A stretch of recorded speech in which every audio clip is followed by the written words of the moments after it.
to my YouTube channel. What is up? Today I have another reading wrap-up to do for April. I procrastinated hardcore on filming this video, but a week or so into May, here we are, finally. I don't know, I love doing these videos because I love actually talking about books after I've read them. I'm ready to spill the tea on some of these books.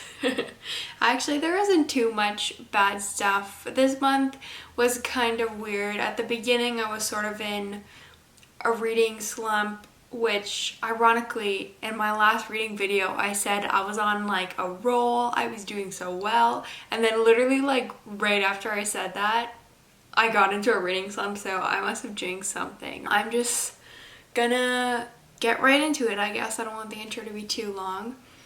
I read, well, 5.5 books this month, or maybe 5 3/4, I don't know. There was one that I DNF'd, which I'm sad about and I'll talk about later on. But I guess I'll just dive right into the pile I have on my desk there in no particular order. But I did have a lot of great reads this month, and I'm going to start off with one of them.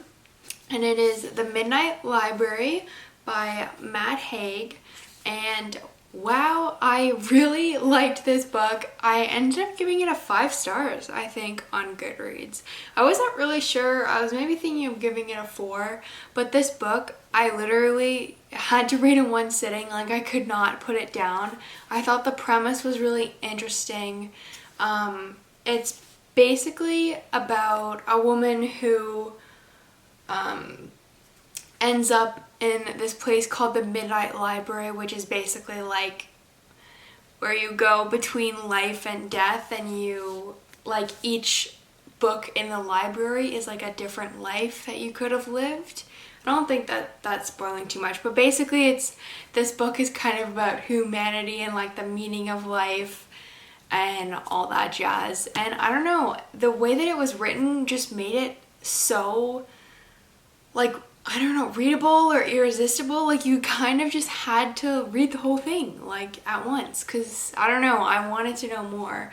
I've heard a couple people voice concerns about that they were, like, not prepared going into this book, because it does deal with some heavy topics like mental health, specifically like depression, and it deals with suicide too. So I think if those are sensitive topics for you, then I maybe wouldn't go for this book.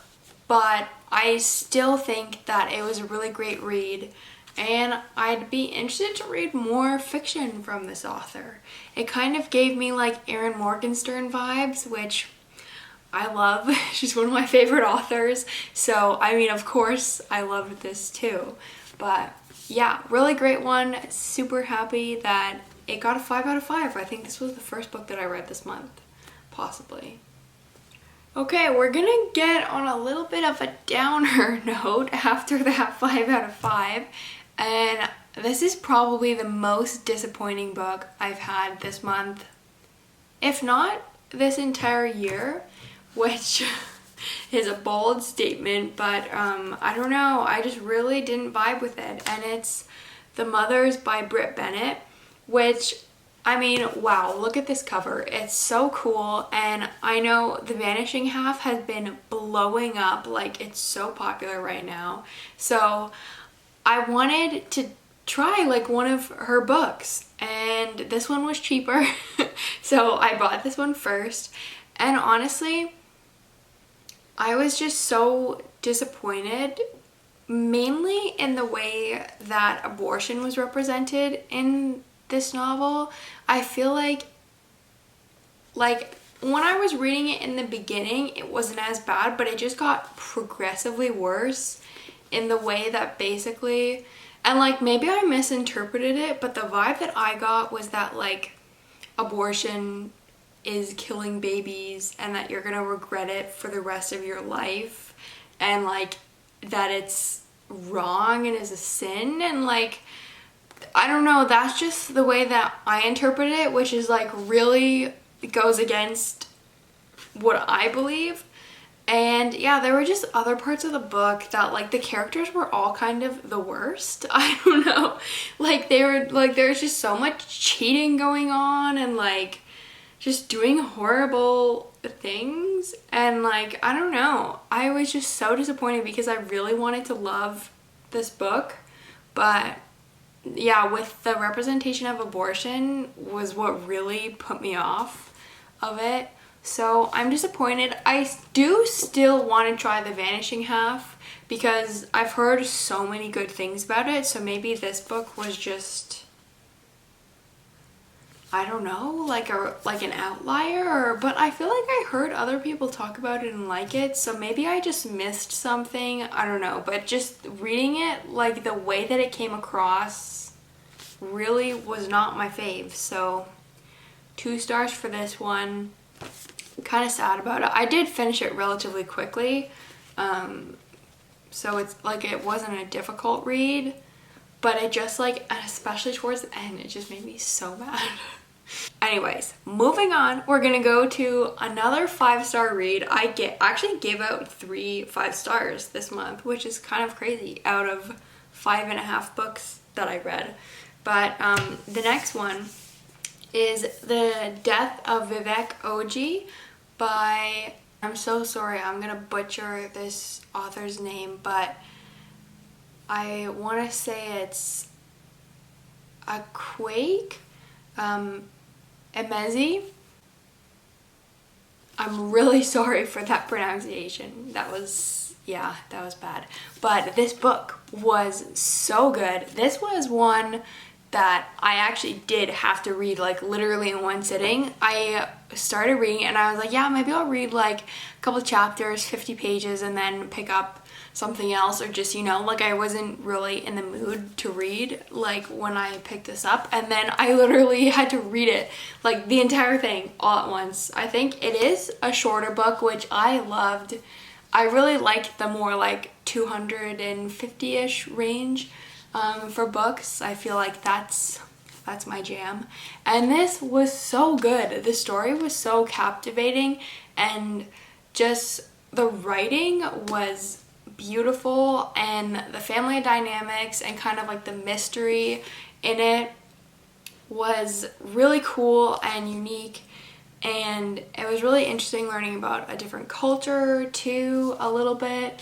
The only thing that wasn't my favorite was, and I hope that this isn't spoiling, but there was some incest going on, which I was not expecting when I picked up this book. But I mean, hey, like the book was like basically perfect, so I feel like there's hardly anything to criticize it on. I don't know if this would be a book for everyone, but I think it was just such a unique read that I would totally recommend it, and I really loved it.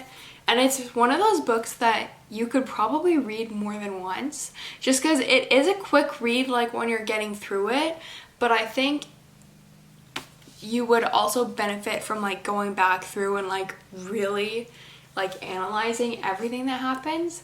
And I don't know if this author has written any other books. It looks like, one called Freshwater. So I'll definitely have to check that out, because this was stunning.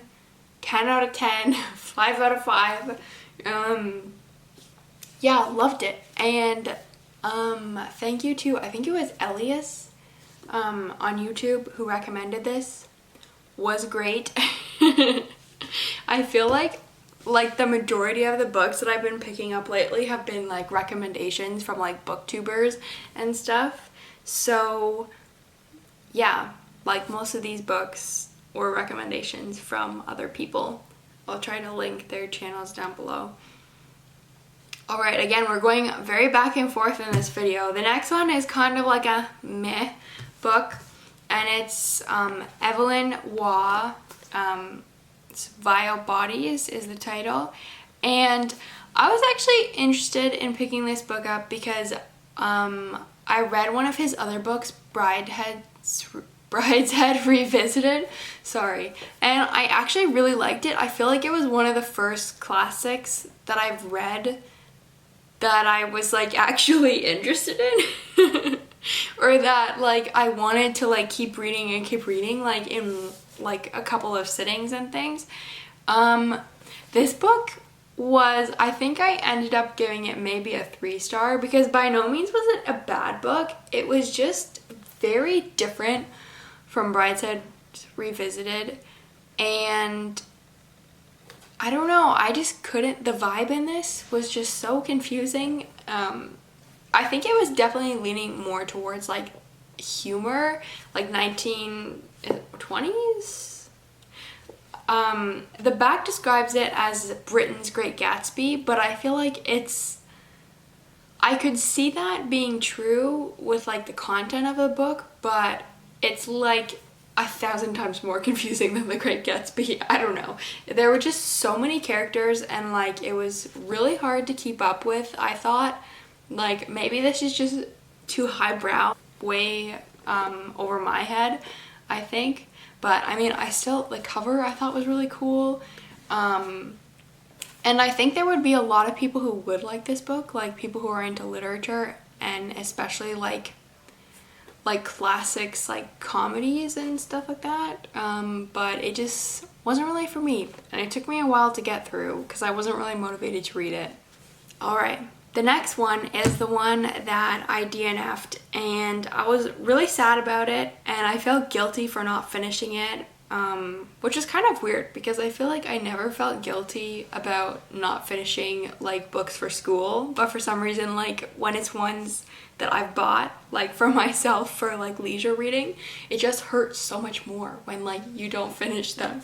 But anyway, it's The Princess Bride by William Goldman, and I wanted to like this book. Like, I know that it's such a popular story, and like I've seen the movie several times, but I just really didn't like the way that this was written, and like the author like kept interjecting, and I don't know, I feel like I'm not really worried about spoiling because this is like such a well-known story, but I feel like after Wesley got captured, I was just like so bored and had no motivation to read it, and I feel like this was one of the books that put me in that reading slump because I was like, I was being stubborn and like I didn't want to give up on it, but I just would like read 3 pages and be like, hey, I'm so bored. So I didn't finish this. I mean, I get why a lot of people like it. It's a fun story, but yeah, I don't know. I feel like the writing style just wasn't my favorite. And then the last book, another 5 out of 5, which I'm really stoked to talk about, is The Invisible Life of Addie Larue by V.E. Schwab.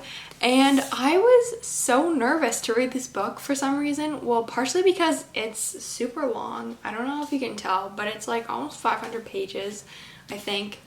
And I got this for Christmas, and it's been sitting on my shelf for ages, and I'm like, I need to read that.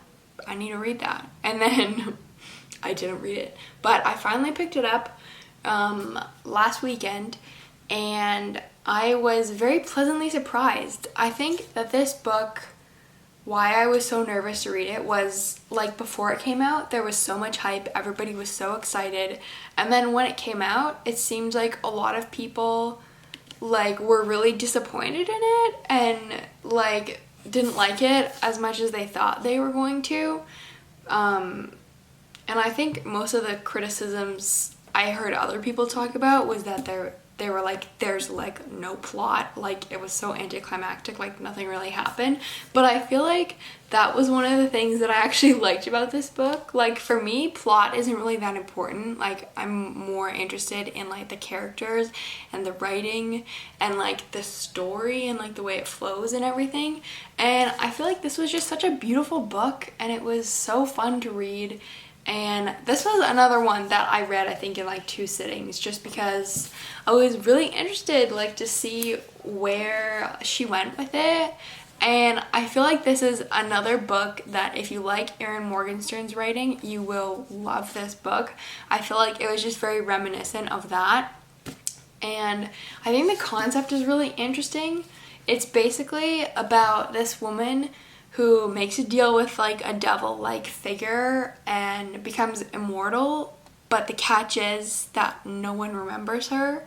So like if she meets somebody and then they leave a room, like when they come back they'll have no idea who she is, which I feel like is such a cool premise. And I don't know, I just really liked the way that Schwab navigated the story and like the places that it went, and I thought the writing was really beautiful, and there were a lot of like bougie like literary and art references in it, which I liked. At parts it could be a little bit pretentious, but I feel like it was still kind of like fun to see those in. I feel like most literature students, or like even like fine art history students, always love when like books name drop and like reference like other works of art or like influential people. But so I'm kind of a little bit of a sucker for that. Even if I haven't like read the works that they're talking about, I like know of them and it makes me feel smart. But anyways, I love this book, and yeah, I'm happy that it worked for me. When I know it's too bad that it didn't work for a lot of other people, but I feel like if you're somebody who doesn't care a whole lot about plot and is more like writing / character driven, I feel like you would really enjoy this book. It's fun, it's whimsical, and it contemplates life. So yeah. Anyways, that is all of the books that I've read this month. Crossing my fingers to not jinx, but I think May is going to be a good one. I just did a book haul, which was maybe a little bit impulsive, but I feel like the books on my list, except for maybe one, two, had been on my radar for like months, and I've put off buying them, but I finally got them. They all came today, so I'll probably film a book haul, if not right after this, then sometime this week, because I'm so excited to share them with you and talk about them and read them. So anyways, thanks so much for watching, and hopefully I will see you in the next video. Bye!